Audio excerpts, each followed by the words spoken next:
When you insulate these things, or vapor barrier, because it will sweat if you don't put any kind of insulation in there.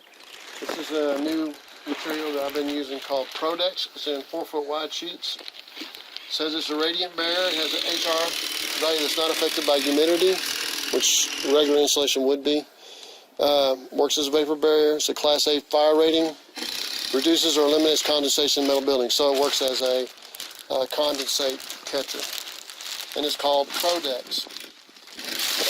Works really, really well. There's a lot of other paperwork. The only complaint I really have about it is the majority of the paperwork's in Spanish. So I guess they figured nobody speaking English would be doing it. It comes in rolls. And what I do is I put one 1x4 at one end, and then whatever the width of the house after I measure it on the other end, and then I pull it back a little bit past on this side and then cut that one in the middle. That way I have insulation that will go all the way over, just like our metal is going to do. And then I'll take you a ride after that.